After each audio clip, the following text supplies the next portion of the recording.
परमपिता परमात्मा सारी सृष्टि के रचनहार कुल मालिक कबीर परमेश्वर कबीर देव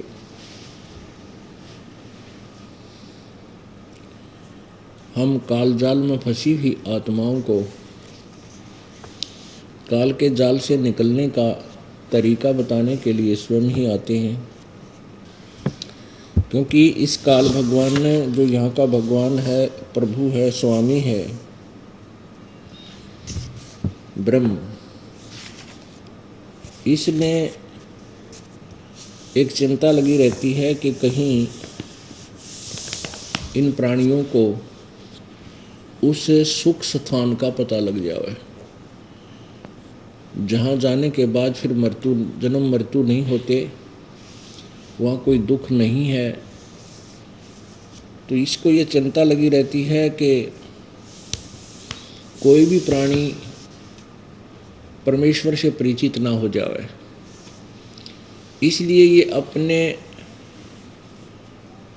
नकली संतों को, नकली ऋषि महर्षियों को प्रेरणा करता रहता है और शास्त्र विरुद्ध ज्ञान पूरे समाज में फैला देता है। फिर परमात्मा स्वामी आते हैं, दया करते हैं हमारे ऊपर, मेहर करते हैं हम भोली आत्माओं पर, हमें अपने मूल स्थान का ज्ञान कराते हैं और साथ में हम जिस क्रिया पर आश्रित हो चुके हैं, जिस कर्म को हम अंतिम कर्म मान चुके हैं, उसके विषय में भी जानकारी देते हैं और उससे आगे का जो कर्तव्य कर्म है वो भी हमें बताते हैं। हमने कौन से कर्म को अंतिम कार्य मान रखा है, संतान उत्पत्ति के उपरांत उनका पालन पोषण, अच्छी शिक्षा, फिर उनका शादी विवाह, फिर परमात्मा से मंगल कामनाएं करें, इनका रोजगार हो और फिर इनके संतान हो, और फिर संतान होने के बाद फिर हम ये सोच लेते हैं कि मैंने अपने परिवार को पैरों पे खड़ा कर दिया, अब मेरा काम पूरा हो गया। ये तो हमारा एक प्रारब्ध कर्म है, इसको तो हमने करना ही है, लेकिन आत्म कल्याण के लिए हमने क्या किया, अपने लिए क्या किया? और जो भी आपने किया कराया वो परमेश्वर ने, परमात्मा ने आपकी जो हिस्ट्री सीट, आपके प्रारब्ध कर्म में पहले लिखा हुआ था, उतना ही होता है, उतना ही होगा। उसमें आप कोई परिवर्तन नहीं कर सकते। हम देखा करते थे बूढ़े बुजुर्ग, वो बैठकर बतलाते थे, कहते थे भाई 2 लड़के थे, 2 लड़की, सबकी शादी कर दी, 2 लड़के हुए, 2 लड़की हैं, उनका विवाह शादी कर दी, भगवान ने उनका मौज कर रखी है, संतान होगी, हमारा काम पूरा हुआ। अब बेशक भगवान हमारा शरीर पूरा कर दे, बेशक उठा ले, हमारा काम पूरा हुआ। अब यहाँ पता चलता है कि जो कार्य करने के लिए मनुष्य शरीर मिला था वो तो हमने छुआ भी नहीं, स्टार्ट भी नहीं किया, और कहते हमारा काम पूरा हो गया मनुष्य जीवन का। ऐ बोले आदमी, तेने तो जीवन बर्बाद कर दिया, सफल कहाँ हुआ तेरा जीवन। अपने आत्मा, जो भी आपके संस्कार में बेटा या बेटी, संपत्ति या कार कोठी, जो भी होना था वो आपके ही संस्कार का था, वो ना तो आपका चाहा हुआ ना आपका किया हुआ। एक मोटा सा उदाहरण देते हैं, संतान जैसे ब्याह हो जाता है, विवाह होते ही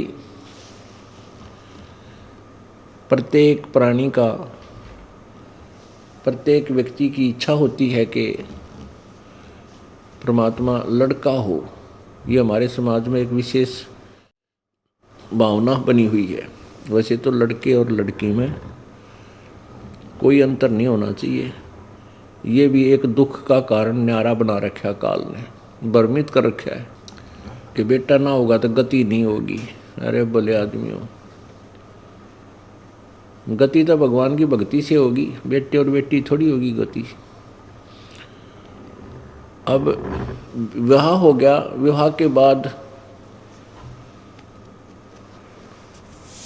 प्रत्येक की ये टेंडेंसी बनी हुई है कि भगवान लड़का दे, और वो लड़का ना होकर के लड़की होगी। और दूसरी आस तो पूरी होती है कि परमात्मा इनका लड़का हो, और वो भी लड़की होगी। तीसरी फिर इच्छा की कि भगवान इनका लड़का हो, जंतर मंत्र भी करवा लेता है कहीं से इधर उधर घूम फिर के, और फिर भी लड़की होगी। चौथी भी लड़की होगी। तो क्या आपका चाह हुआ? आप तो लड़का चाहो थे और वही लड़की। तो इसी से समझ लेना कि जो कुछ आपको मिला है आपका सोचा चाहा नहीं मिला है, आपकी किस्मत और कर्म का मिला है पीछे का।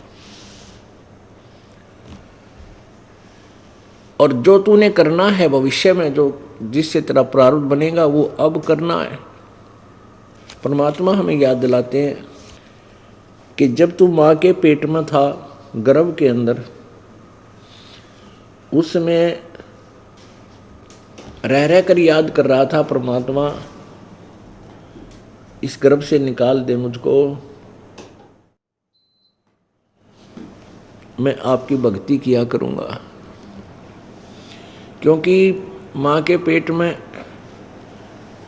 ये बच्चा उल्टा लटका हुआ होता है, नीचे को सिर ऊपर न पैर होते इसके।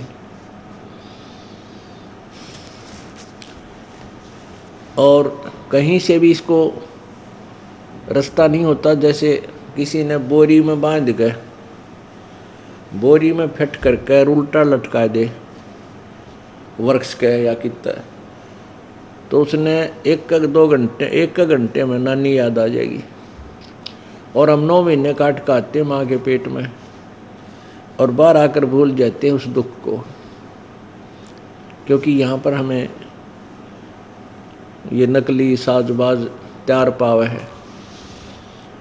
तो उसमें फिर हम इतने भूल जाते हैं, परमात्मा को याद नहीं करते। उस भूली हुई वस्तु को भी याद दिलाने के लिए परमेश्वर ही कृपा करते हैं, स्वयं आते हैं या अपने दासों को भेजते हैं, संतों को भेजते हैं। तो क्या बता रहे हैं? ग्रीव पानी की जल बूंद से साज बनाया जीव, अंदर बहुत अंदेश था बार बिसरिया पीवे। ग्रीव पानी की जल बूंद से साज बनाया साच, रखन हारे राखिया जठर अग्नि की आँच।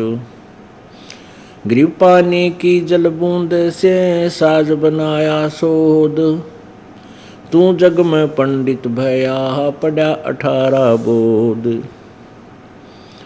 पानी की जल बूंद से अजब बनाया ख्याल, धरनी धर जाना नहीं आया पड़ा जमजाल। ग्रीव उर्दमुखी जब रहे थे, तल सिर ऊपर पाँव, राखन हारे राखिया जठर अग्नि की लाव। अस्थि चाम रग रोम सब किसने किया गूद, उधर बीच पोषण किया बिन जननी के दूध।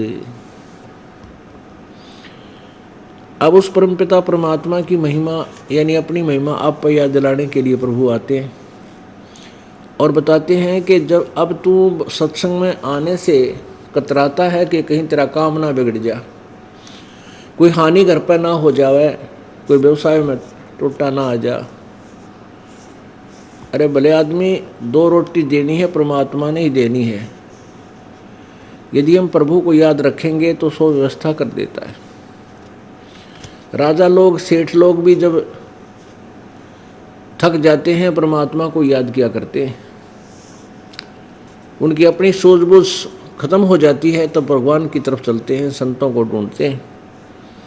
और यदि हम पहले से ही परमात्मा के चरणों में लगे रहें तो हमारे ऊपर कोई आपत्ति, कोई दुख, कोई घाटा नहीं होगा। ये सत्कर्म मानना। अब क्या बता रहे हैं कि अस्थि चाम रग रोम सब। अब अस्थि हड्डी जो हमारे अंदर, ये ऊपर चाम लगा रखा, रग नाड़ियाँ, और ये मांस। कहती ये किसने बना दिया, कैसे बना। हम साइंस को अब ज़्यादा महत्व दे रहे हैं। साइंस तो केवल परमात्मा के द्वारा दिए गए मटेरियल पर अनुसंधान कर रहे हैं साइंटिस्ट, उनके पास ना खक। अब परमात्मा कैसे शरीर बनाता है, एक पानी की बूंद से, एक लिक्विड से। माँ के पेट में जैसे अंडा फूटा देखा हो कि चीकला सा, ऐसी व्यवस्था से हमारा वहाँ से शुरुआत होती है।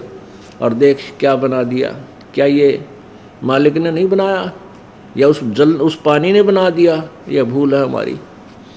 कहाँ कितनी जगह से मोड़ हैं, जहाँ जिस वस्तु की आवश्यकता थी वहीं पर लाए परमात्मा ने। हम उसकी महिमा को भूल करके अपने आप में चतुर बन जाते हैं, यही मार खाते हैं और यही धक्के खाते रहते हैं। इस कारण से हम परमात्मा प्राप्ति नहीं कर पाते।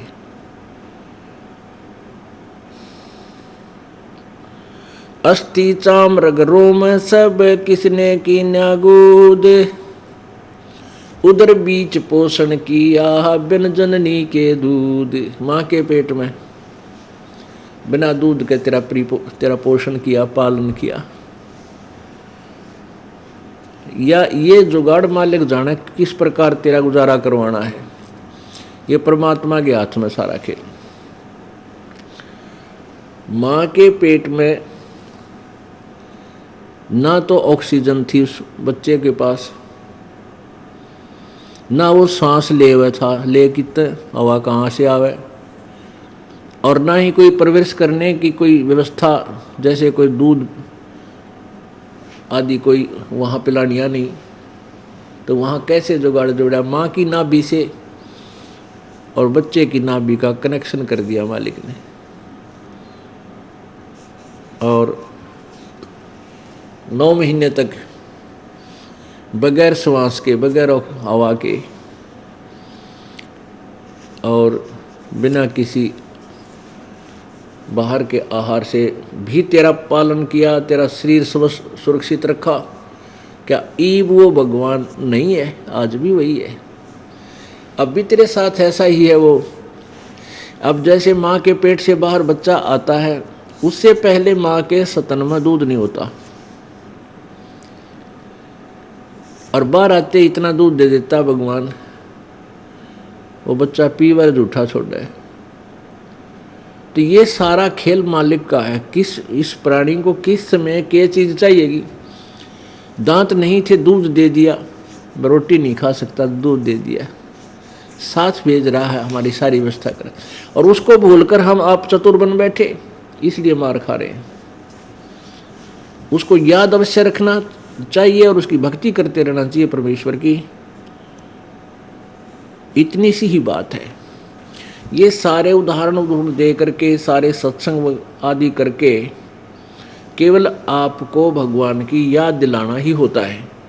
और ये याद आप कति भूल चुके हो। सारा दिन धंधा करते हैं, सुबह से लेकर शाम तक, रात में भी ओवर टाइम करें, और वो पेट पूरा ना होता, भगवान की कति याद नहीं आती। अब जब भगवान की महिमा का हमें ज्ञान हुआ, अब देखो रात और दिन उसकी याद बनी रहती है। और ये जो भक्ति, सेवा, दान धर्म आप कर रहे हो, ये आपका उद्धार करेगा, कल्याण करेगा। अब पुण्यात्मा विचार करना कि आप कितने निर्धन हो चुके हो, कितने निर्धन हो चुके हो भक्ति के। परमात्मा कहते हैं कबीरा सब जग निर्धना धनवंता ना कोय, और धनवंता सो जानिए जिस पर राम नाम धन होए। हम राम नाम के धनी को धनी मानते हैं, और आप कितने दिनों से लगे हुए हो, भक्ति कर रहे हो, दान धर्म भी कर रहे हो, सत्संग सेवा भी कर रहे हो, और फिर भी आप कई बार ऐसी स्थिति आ जाती है आपको कि आप महसूस करने लग जाते हो कि मुझे कोई लाभ विशेष नहीं हो पा रहा। तो कारण क्या है कि हम असंख्य जन्मों से पाप इकट्ठे करते आ रहे हैं, और अब उन पापों को नाश करने का तरीका पाया है हमने, और पुण्य की विधि हमारे पास थी नहीं, क्योंकि जो साधनाएं हम करते थे वो शास्त्र विरुद्ध थी। शास्त्र विधि को त्याग कर मनमाना जो आचरण करते हैं, मनमानी पूजाएं करते हैं, उनको ना कोई सिद्धि होती है, ना सुख होता है, ना उनकी गति होती है। गीता जी अध्याय नंबर 16 के श्लोक 23 में स्पष्ट किया है। तो इसी सिद्ध है कि हम सब शास्त्र विरुद्ध साधना किया करते थे, पुण्य कोई बना नहीं, पाप इकट्ठे हो गए। तो उन पापों को भी हमने साथ साथ खत्म करना है। इसलिए हमारे जो पुण्य हैं वो अधिक ऊपर आए नजर नहीं आते, लेकिन वो पुण्य जितने बने हुए वो सुरक्षित हैं, और वो आपको सारा सहयोग दे रहे हैं। कई भक्त कह देते हैं, एक आध अनजान सा जिसको सत्संग का ज्ञान नहीं हुआ, वो कहता है जी मैंने तो जोत भी चढ़ा दी, पाठ भी करा लिया, अब भी कोई लाभ नहीं हो रहा, और मेरी पत्नी कह रही थी छोड़ दे इस नाम में, कोई लाभ नहीं होता। तो भाई बात क्या है कि हम इस अध्यात्म ज्ञान से परिचित नहीं है। अब जितना भी आपने पुण्य दान किया है, भक्ति सिमरण की है, वो उतना लाभ आपको अवश्य दे रहा है। जैसे सर्दी का मौसम है, अब सर्दी का मौसम है और आपने कंबल की व्यवस्था कर ली, स्वेटर पहन ली, या तो अब सर्दी ज़्यादा हो तो और उस कंबल या स्वेटर जर्सी से भी वो के अंदर से भी महसूस हो रही है, तो क्या उस जर्सी को उतार देने से या कंबल को फेंक देने से सर्दी से बचाव बनेगा? नहीं। सर्दी अधिक है और जर्सी और कंबल ने कुछ राहत आपको अवश्य दी है, बचाव किया है आपका। तो पुण्यात्माओं, आपके पाप कर्मों की सर्दी अधिक है, और थोड़े बहुत पुण्य सिमरण आदि से हम सोच लेते हैं हमें सब कुछ मिल जाए, और ये सोच लेते हैं कि कुछ लाभ नहीं हुआ। ये भूल है आपकी। जिस प्रकार उस स्वेटर ने, उस कंबल ने जितना उनकी अक्षमता थी उतना लाभ आपको अवश्य दिया है, और कंबल त्याग देना मूर्खता है, उसके ऊपर एक और कंबल डाल लेना समझदारी है। ऐसे ही जैसे कहते हैं कि मैंने पाठ भी करा लिया, जोत भी बोल दी, कोई लाभ नहीं हुआ, तो इस प्रोसीजर को, इस अनुष्ठानों को त्याग देने से तो हानि होगी। इसको और बढ़ाना है, एक कंबल और डाल ले, एक पाठ और करा, एक जोत और बोले। एक गोली से पेट का, सिर का दर्द ठीक ना हो तो दूसरी खा, दूसरी दोबारा भी ना हो तो तीसरी फिर खा। तरीका वही है, उसी से आराम होगा। ऐसे ही हमारे पुण्य ही बढ़ेंगे, तभी हमें सुख होगा। तू ही तुतकार थी जपता जपा जाप, बाहर आके भरम गया तन बहुत किए हैं पाप। माँ के पेट में तो तू ही ई वापत्ति आ जा थोड़ी सी आपके ऊपर, राम राम करोगे, याद करोगे, और सुख होते हैं फिर वहीं गफलत घुटी छूटी, ताश खेलना, आजा सिनेमा देखेंगे, रापत्ति आ जा जब भगवान याद आता है। तो परमात्मा कहते हैं दुख में सुमन सब करें, सुख में करें न कोई, और जय सुख में सुमन कर लें फिर दुख नहीं होवे, यह सत्कर मान लेना।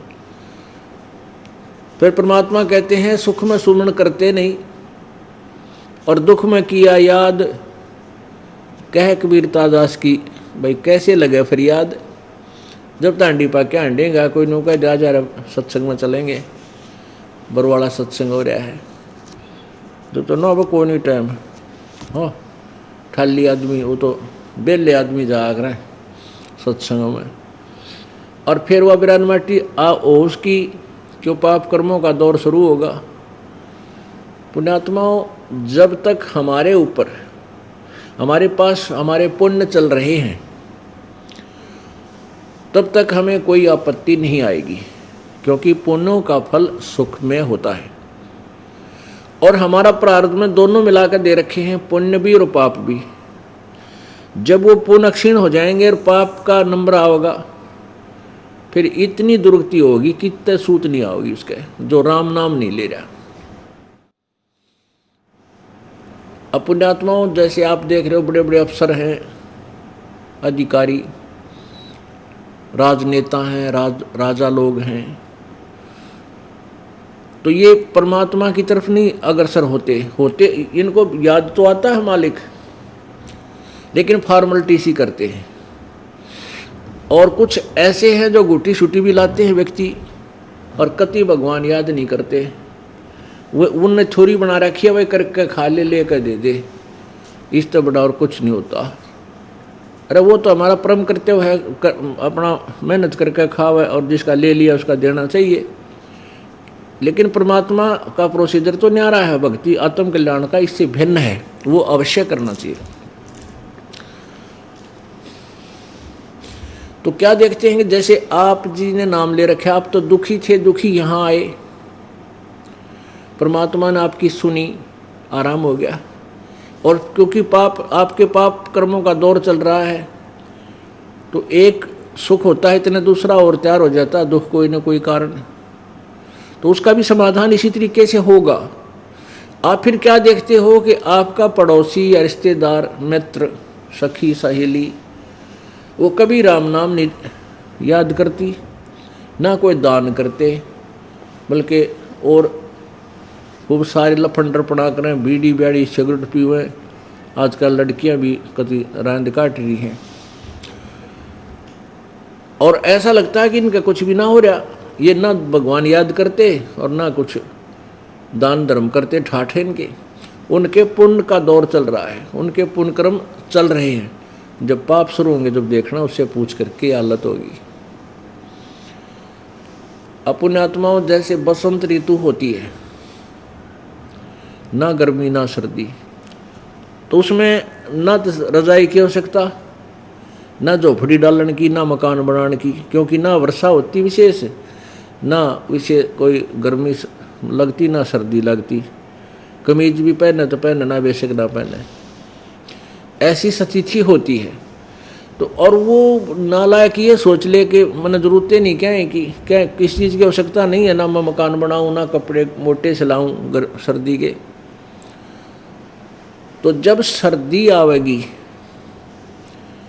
और वर्षा ऋतु आवेगी, वर्षा ऋतु आवेगी, सर्दी आवेगी और गर्मी आवेगी, तो फिर पता चलेगा उस भाई ने मकान बना लेना चाहिए था कि नहीं चाहिए था।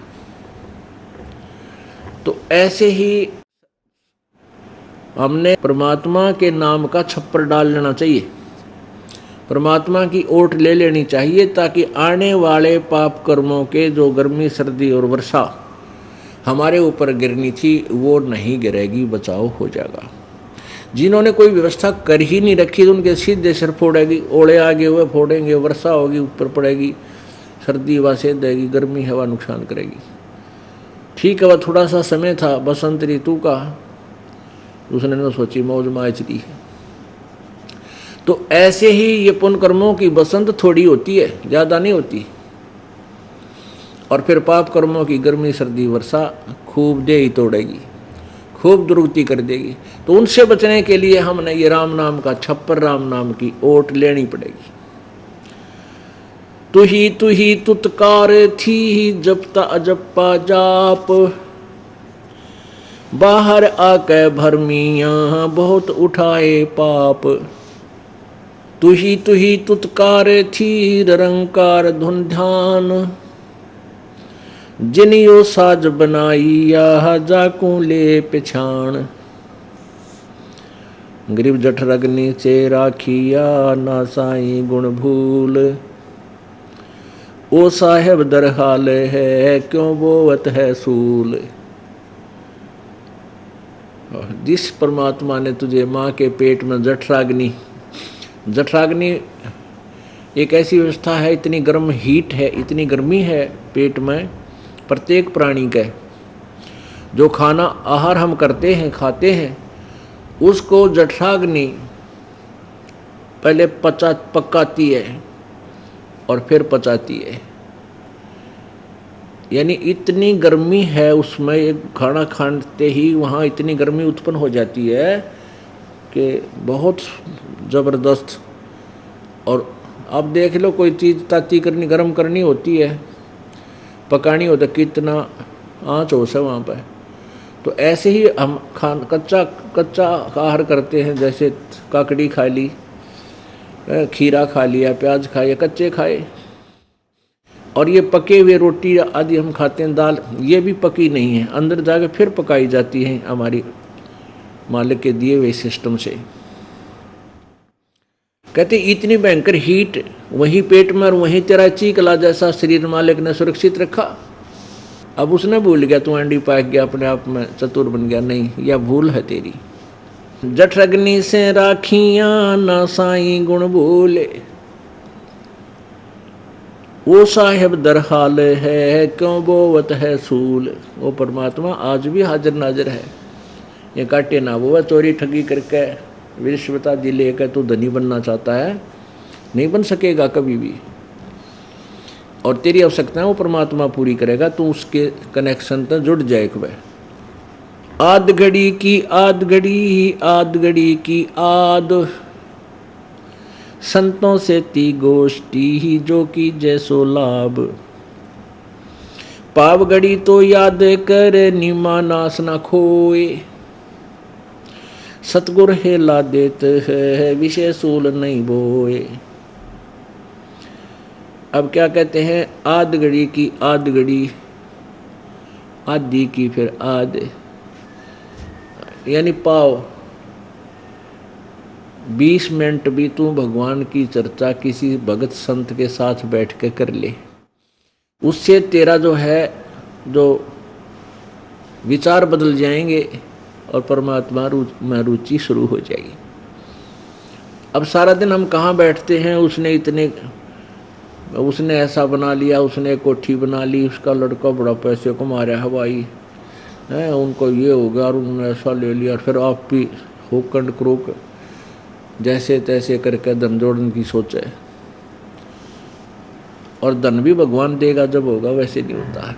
ये भूल जाना कि आप एक तिल के तुल्य भी संस्कार से अधिक प्राप्त नहीं कर सकोगे। हाँ, जब आप परमपिता परमात्मा पूर्ण ब्रह्म की शरण में आ जाओगे, फिर आपको आपकी प्रारब्ध में ना होगा तो भी देगा, क्योंकि वो समर्थ है और उसको पता है मेरे बच्चे को क्या आवश्यकता है, मेरी बच्ची को। तो उसकी शरण में आने के बाद फिर वो हमारा साथी हो जाएगा। उसके कनेक्शन से जुड़ने के बाद फिर परमात्मा अपने हिसाब से हमें चलाएगा। जब तक हम परमात्मा से नहीं जुड़ते, हम कटी पतंग होते हैं। बिना पतवार के, बिना खेवट के नौका कहीं भी जा सकती है कि इधर उधर धक्के खा रही है। तो ऐसे ही हम पूर्ण परमात्मा की शरण में आ जाएंगे तो परमात्मा के चरणों में हम जुड़ जाएंगे तो उनके हाथ में हमारी डोरी हो जाएगी, रस्सी हो जाएगी। पाव घड़ी तो याद कर नीमा नास न खोए, सतगुरु हेला देते हैं विषय सूल नहीं बोए। अब कहते हैं 20 मिनट भगवान ने याद कर, कम से कम 20 मिनट तक प्रारंभ शुरू तक करते एक बह।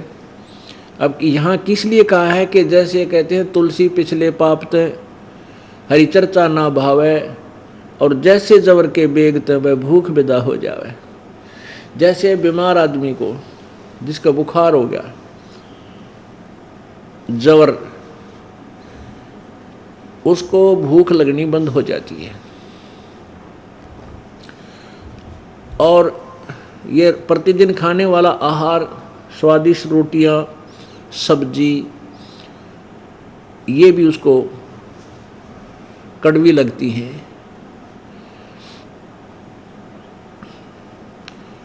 फिर उनको ये खिलाते हैं, खा ले तू संतरा खा ले, सेब खा ले, किशमिश मनुखा दाग खा ले। लेकिन वो एक बार जीभ के लगाता है, कहता मन अच्छा नहीं लगता, मुझे अच्छे नहीं लगते, कड़वी लगे। अब न तो मनुखा दाग कड़वी, ना वो सेब संतरे कड़वे, और न ही वो प्रतिदिन आहार किया करता, वो रोटी खराब होगी। उस जवर के कारण आपके शरीर की व्यवस्था खराब होगी, जिस कारण से आपको मीठी वस्तु भी कड़वी लगने लगेगी। ऐसे ही हमारे पाप कर्म इतने बढ़ गए, उन पाप कर्मों के जवर से हमने राम नाम का जिक्र चर्चा कड़वी लगन लाएगी, कति निस्वांति। जिसको जिसको ये रास्ता नहीं मिला है, और बाकी सिनेमा देख ले, 3-3 घंटे फिल्म देख ले, और गप्पे सप्पे मार ले, कितना खूब अच्छी तरह लगा रहेगा। और परमात्मा की चर्चा में सत्संग शुरू होते ही एक आध दिन लटके आने लग जाएंगे, है तरह के जो भैया। अब तो ठीक है, हम लापरवाह हो गए, क्योंकि मनुष्य शरीर है, टाइम पर टूक मिल रहा है। फिर देखना पशु योनि में जाने के बाद कोई ना लटके लेने दे, बैल बन गया। जब कोई सारा दिन धंधा करना होगा, एक पल भी आप अपनी मर्जी से नहीं बिता सकते। गधा कुत्ता सूअर बन गए तो दुर्गति। तो अब हमने इस जो परमात्मा ने हमें थोड़ा बहुत सुख दिया है, इस शरीर में मनुष्य जीवन दिया है, इस सुख में समय का हमने सदुपयोग करना चाहिए, भगवान की याद करनी चाहिए। तो कहते हैं तुलसी पिछले पाप से हरि चर्चा ना भावे, और जैसे जवर के बेग ते भूख विदा हो जावे। अब वो बीमार व्यक्ति को वो मीठी चीजें भी कड़वी लग रही हैं। अब उसका ट्रीटमेंट क्या है, इलाज क्या है? उसका इलाज है कि कड़वी टैबलेट खानी पड़े, कड़वी ही टैबलेट खानी पड़ेंगी। और कुनीन खूब कड़वी होती है, और उसको फाँके मारने पड़ेंगे। ना रुचि हो तो भी खानी पड़ेंगी, तब वो बुखार उतरे, तब वो जवर उतरेगा। और फिर वो जो रोटियां थी पहले कौड़ी लग गई थी, अस्वादिष्ट लग रही थी, अब वही रोटियां फिर मीठी लगने लग जाएंगी। ऐसे ही हमारे पाप कर्मों का जबर जब हमारे ऊपर प्रभावी होता है, परमात्मा की चर्चा नहीं सुहाती। और उसका इलाज क्या है कि हमने ये ना चाहते हुए भी सत्संग सुनना पड़ेगा। जैसे गोलियां हम इच्छा से नहीं खाते, लेकिन खानी पड़े, ना तो मर रहे, भूख लगती नहीं। तो इसीलिए सत्संग रूपी ये टैबलेट खानी पड़ेंगी, चाहे अच्छी लगो चाहे ना लगो, स्वादिष्ट लगे या ना लगे। कुछ दिनों फिर देखना, जब आपके पाप कर्मों का जबर उतर जाएगा, यही सत्संग परमात्मा की चर्चा इतनी रुचिकर होगी, आपको 100 किलोमीटर जाकर आप सत्संग सुनने जाओगे, आप रह नहीं सकते। क्योंकि जब व्यक्ति का बुखार उतर जाता है, जबर उतर जाता है, समाप्त हो जाता है, तो उसको बहुत जोर की भूख लगा करे। पहले तो रोटी वो खा ही नहीं रहा था एक टूक भी, फिर सूखी रोटी खा जाता है, सूखी रोटियां बगैर किसी सब्जी के, क्योंकि भूख लग रही है दे दे। तो ऐसे ही ये हमारा भक्ति मार्ग समझो, जब हमारे पाप कर्म समाप्त होने लगेंगे, कम हो जाएंगे, तो हमारी उतनी ही रुचि भगवान के सत्संग विचार में बढ़ जाएगी। इसलिए कहा है कि पाव घड़ी तो याद कर, यानी 20 मिनट तक तो प्रारंभ कर, इसको 10-15 मिनट से एक प्रारंभ कर एक बार, फिर देखना।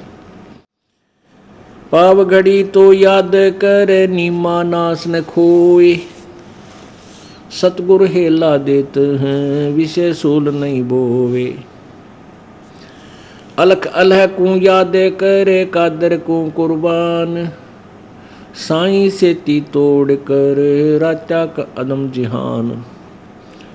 संसारी में आने करे कहा कि यारे मूड, सुअ संबल से या लागे डोडे ढूड।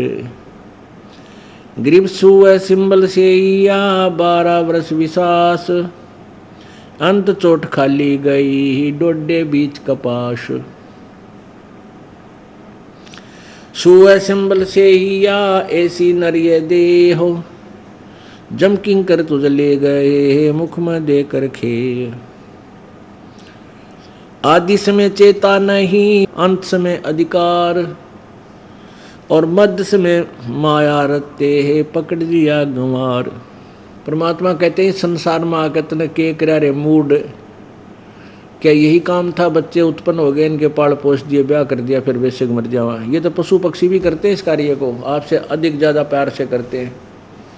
चिड़िया अपनी चोंच में दाने लाती है, जो भी अन्य जो पक्षी हैं अपने चोंच में आहार लाती है, अपने बच्चों को खिलाती है, अपने मुंह से निकाल कर उनको देती है। कितना प्यार से पालते हैं।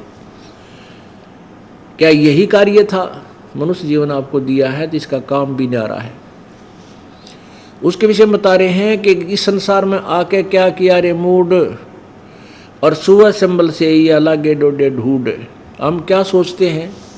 प्रत्येक व्यक्ति की एक ऐसी सोच है कि भाई तक काम कर लें और बुढ़ापे में सुख होगा, बच्चों की शादी कर देंगे, ये अपने कमाई का लाग जाएंगे और हम बुढ़ापे में सुखी हो जाएंगे। बुढ़ापे में रेस्ट मिलेगा हमें, अब टाइम नहीं है। और बुढ़ापे में तो जिसा टाइम मिलेगा तेरा जिए जानेगा। इन बूढ़िया ने पूछ ले किसा टाइम मिल रहे हैं, कितने सुखी हैं ये। कदे तो किसी जाड़ पड़वानी, कदे आँख बनवानी, कभी कान्ना तो ना सुनता, गोडे काम छोड़ दिए, यह समस्या ना ली पड़े। और फिर कभी घर में रहते थोड़ी बहुत कवासनी हो बना रहा है कोना, कोई पुत्र वधु कड़वी बोल दे और फिर दुख का पहाड़ टूट जा। क्या बताते हैं? वृद्ध होवे जब पड़े खाट में, सुने वचन खारे, कुत्ते तावण का भी सुख को न, तुम छाती फूकण हारे। अब क्या होता है? कहते बुढ़ा होगा तो तेरा जिए जानेगा, जो तुझे समय मिलेगा तुम्हें सुख होगा, खाट पकड़ लेगा। और फिर क्या होता है कि बूढ़े की ड्यूटी, या तो बूढ़ा बुढ़िया की ड्यूटी क्या होती है? बच्चे अपना किसी कार्य बस बाहर जाते हैं घर से, कोई खेत में कोई जल लेने, तो उनकी ड्यूटी लग गया करें तुम घर की रुखाड़ करियो। अब बुढ़ापे में ना दिख है ना कुछ और, तो बेचारे बैठे रहे द्वार के गेट का आगे अंदर, और कोई कुत्ता ऐसा तेज होया करे एकदम खेंदे ही भीतर जाके, और सब क्या है ना उथल पुथल कर दूध खिंडा दे, लस्सी बिगाड़ दे, काम बिगाड़ दे। तो ऐसे ही जब वो पुत्रवधू आती है, जब देखा भीतर कुत्ते ने कबड्डी खेल रखी है, कितना लस्सी खिंडा रखी है, कितना दूध, थोड़ा बहुत दूध था वो भी पी गया या कुछ बर्बाद कर गया, तो उसका छो फिर बुढ़ा बुढ़िया पर उतरिया करे। नो कह थारा तो कुत्ते ताण का भी सुख को ना, छाती फूकने वाले हो, छाती फूक दी मारी तुम्हें, तो ये सुख में लगा तेने बुढ़ापे में, नो कह बुढ़ापे में बाद में। तो परमात्मा क्या कहते हैं कि इस संसार में आकर क्या किया रे मूड, सुए संबल से यहाँ लगे डोडे ढूंढ। अब कहते एक तोता पक्षी जो होता है, ये एक इंतज़ार करते हैं तोता पक्षी के ये पेड़ बड़ा होगा, इसका फल लगेंगे, फिर मैं आहार करूँगा। तो ऐसे एक संभल का पेड़ होता है, संभल, तो उसके फल इतने अच्छे लगते हैं बाहर से, तो बहुत ही स्वादिष्ट, और इनके अंदर बहुत ही अच्छा कोई खाद्य पदार्थ होगा। लेकिन उनमें रुई होती है, कपास होती है अंदर, जैसे आँख के डोड्या में होया करे। तो वो तोता पक्षी क्या करता है, जो वो छोटा सा पेड़ होता है, तभी से उस पर दृष्टि इच्छा रहती है कि बड़ा होगा, इसका फल लगेंगे, फिर खाऊंगा। वो बड़ा भी हो गया, उसका फल भी लगे, और जब पक गए ना फल, तब उस तोते ने चोंच मारी, तो खाने के लिए फंस गई चोंच में रुई, वह जान बचानी मुश्किल होगी। तो यहाँ क्या बता रहे हैं कि ऐसे तुम जिन परिवार के लिए, जिस परिवार के पोषण के लिए और सारा जीवन बर्बाद कर रहे हो, फिर कहते हो लास्ट में मन सुख होगा, या तो तोते वाली चोंच लगेगी, थारा तोते वाला हाल होगा, बुढ़ापे में ये मिल लगा तुमने। भाव ये नहीं है, देखो अपने बच्चों का पालन पोषण सब ने करना है और करना चाहिए, करना पड़ेगा। इसके साथ साथ भक्ति वाला आपने जो कल्याण का काम भी क्यों पीछे छोड़े। एक वर्ष में 365 दिन होते हैं, और एक महीने में आप एक सत्संग अटेंड कर लो, 2 दिन कर लो चाहे 3 दिन कर लो, तो भी साल में 36 दिन हो से,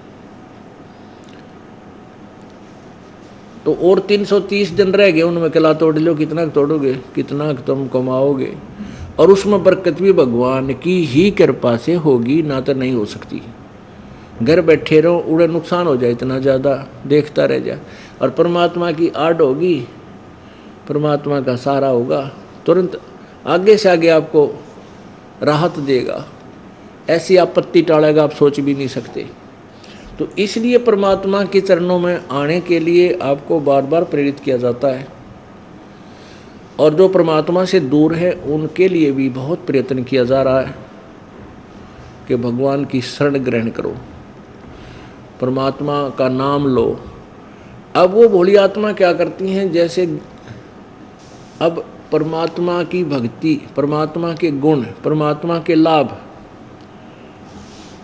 तो सभी संत बता रहे हैं कि भगवान की भक्ति बिना ये नुकसान होगा, जो भक्ति करते हैं उनको ये लाभ होगा। अब वो क्या करते हैं, बोली आत्मा कहाँ चले जाते हैं कि भाई संत तो फिर पूरा होना चाहिए, बिल्कुल ठीक है। अब वो पूरे संत की पहचान संख्या से करते हैं, पूरे संत की पहचान जिसकी घने चेले हों, कहते वो पूरा है। तो वो भोली आत्मा उस टोल में जा फंसती हैं, उस समूह में जहाँ लाखों की संख्या में बैठे, तो वहाँ कख नहीं, किसी के पास भी कख नहीं। अभी काल भगवान ने तो आनंद आता है हमारे को गुमराह करने में, हमारा एक ही पिता है कबीर भगवान। इस आत्मा का केवल एक ही पिता है, एक ही साथी है, और उसको छोड़कर कोई भी इसका साथी नहीं है। और परमात्मा कबीर जी के संत के बिना अन्य जितने संत ऋषि में ऋषि हैं सारे काल के प्रेरित हैं, और उनके ऊपर काल प्रभावी होता है। वो ना सच्ची कह सकते, ना उनके पास ज्ञान होता। हाँ, चकाचौंध बहुत ज़्यादा बना लेते हैं, लाखों लोग वहाँ जाते हैं, तो भोली आत्मा वहाँ पहुँच जाती है, ये सोच लेती है देखिए इतने आदमी आ रहे के सारे मूर्ख हैं, मूर्ख नहीं है वो, उनको ज्ञान नहीं, वो अध्यात्म ज्ञान से अपरिचित हैं ना। उनके पास एक दिन भी ना बैठ सकता आदमी, उन कह भी ना जानते भक्ति का, एंड बेंड बोले सारा दिन वो गुरु जी। तो जब हम स्वयं शिक्षित हो जाएंगे, इस ज्ञान से परिचित हो जाएंगे, फिर उनको छोड़ेंगे। तो इस दास का ये प्रयत्न है कि प्रत्येक प्राणी को इस तत्व ज्ञान से परिचित कराऊं। और उसमें अब लाखों की संख्या हमारे भक्तजन ये भी सहयोग दे रहे हैं, अपने मित्र को, रिश्तेदार को, कोई पड़ोसी को जा करके उन ज्ञान सुनाते हैं। वो कर्महीन है, नहीं सुनते। कुछ अच्छी आत्मा है, वो सुनते हैं और आ भी जाते हैं। कुछ ऐसे हैं कि वहाँ फंस गए, ना बस ठीक है गुरु जी, सारे गुरु एक जैसे हों। कमाल की बात है, सारी तो भैंस भी एक जैसी ना होती, गुरु तो एक से कैसे होंगे। सारी तो गाय भी एक से जैसी ना होती। तो कहने का भाव ये है, ये एक अज्ञानता के कारण हम अपनी सिद्धांत बनाए बैठे हैं, उनको समाप्त करने के लिए तत्व ज्ञान की आवश्यकता है, जिसको हम यथासंभव प्रयास कर रहे हैं जनसाधारण तक पहुंच जाए। पहुंचेगा ये, क्योंकि परमात्मा का वचन है, पूरे विश्व में जाएगा प्रभु का ये ज्ञान। आदि समय चेता नहीं, बचपन में तो ज्ञान नहीं होता, और अंत समय अधिकारे, मध्य समय माया रते पकड़ लिया गंवार।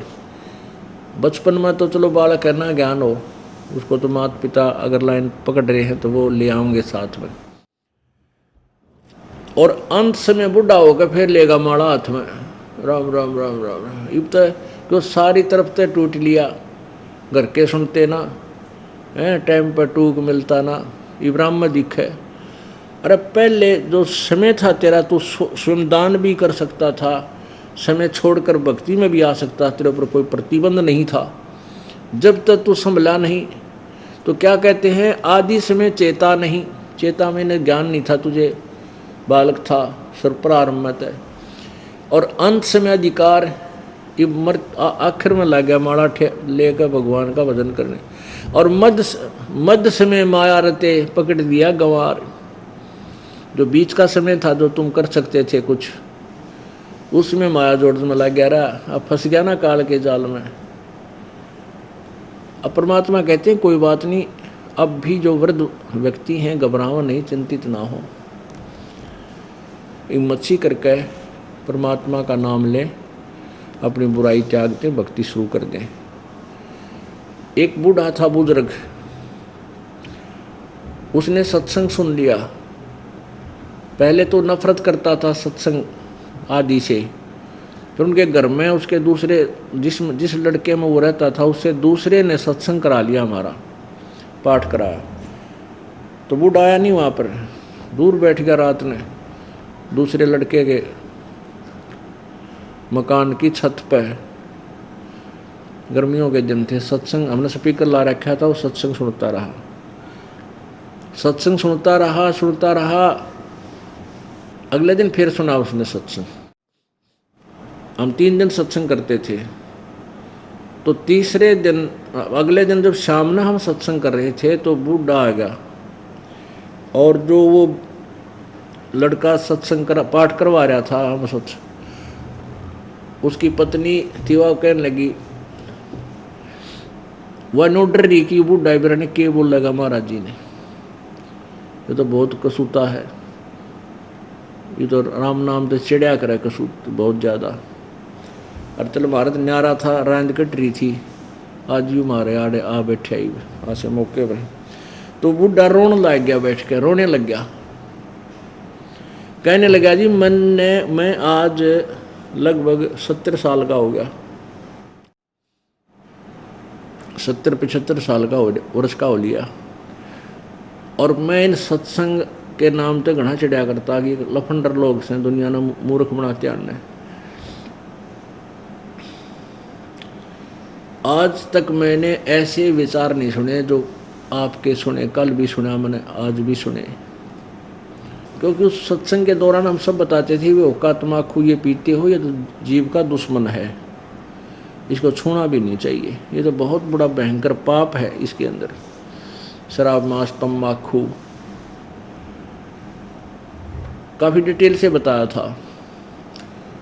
तो वो कहने लगा जी मैं तो गढ़ा पाप कर लिया मैंने, अरे मेरा केरा होगा, मेरी तो ज़िंदगी बर्बाद होगी।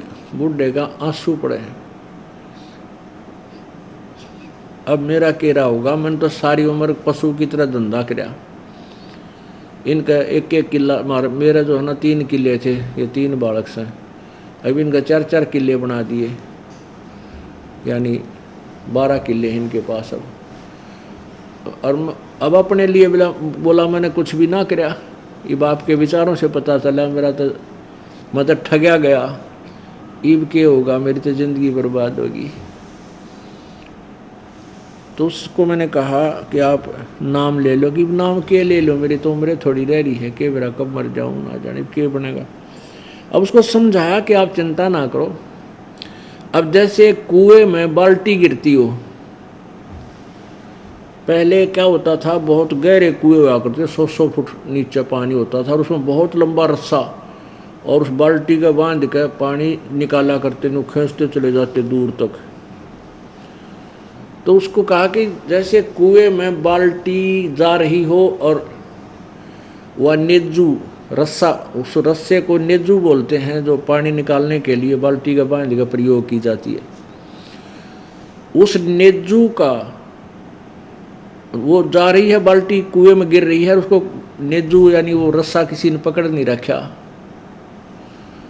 तो वो तो जाके गिर जाएगी, बाल्टी गिर जाएगी कुएं में, नष्ट हो जाएगी, उसको वो तो गई हाथ से।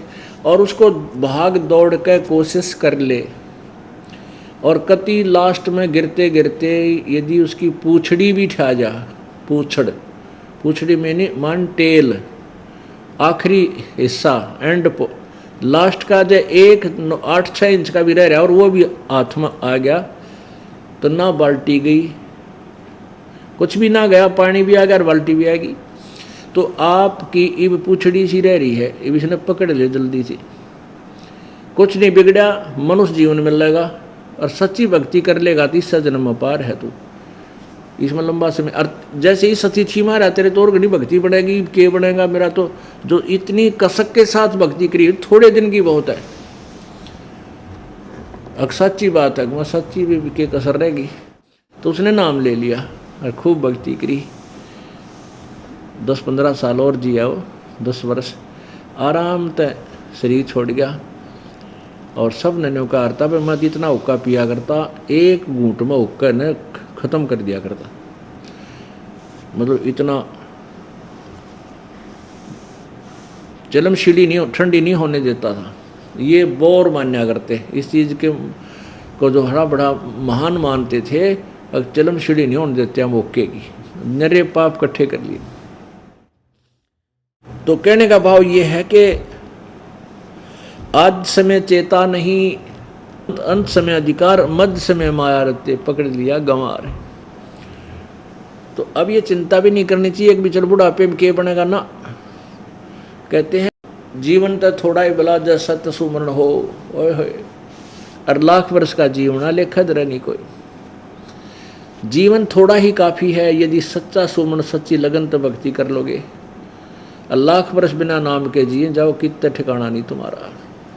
यह माटी का मैल है जासों कैसा ने, जैसा ही मिल जात है तो नारायण दे। कहते हैं माटी का शरीर है, 5 तत्व से बना हुआ है, राख हो जाएगी जब इसको सवा करेंगे। इससे क्या का तो प्रेम लाए बैठा है। हाँ, यदि इस मिट्टी से भगवान मिल जाता है, सच्ची भक्ति दान पुण्य हो जाता है, तो यही आपको भगवान नारायण दे है, परमात्मा की तुल्य दी हुई शरीर, यानी एक अच्छा शरीर सिद्ध होगा तेरा। ये माटी का मैल है खाक मिलेगा धूर, साईं के जाने बिना बण कुत्ता गद्दा सूर। परमात्मा की भक्ति नहीं की इस मिट्टी के मैल तय, तो अन्य प्राणियों के सिर तुझे प्राप्त होंगे, वो हानि होगी। ये माटी का मैल है छार मिले क्षण माही, 4 शख्स कांधे धरे फिर मरघट को ले जाही। जब ये तेरा शरीर पूरा हो जाएगा, फिर 4 जने आवेंगे उठा के तुझे शमशान घाट में पटक देंगे ठा के, और वहाँ इसकी ओली सी जलाएंगे, फूक देंगे इसको।